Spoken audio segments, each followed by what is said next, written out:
Mərd oğulları var Azərbaycanın.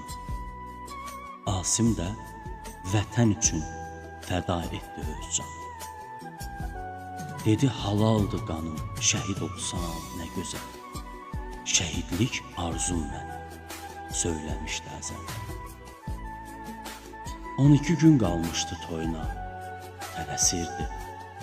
Nişan günü tortunun üstündə də əsirdi.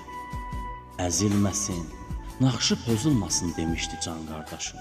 Nə biləydi fələyin, üzü sərtmiş qardaşım. Şəhidlik zirvəsinə ucaldı mərd qardaşım. O deyirdi torpağım mənim şərəfim, şanım. Mən şəhid gedirəm ki, unudulmasın adım.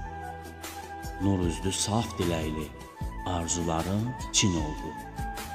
Asim vətən yolunda əbədi şəhid oldu.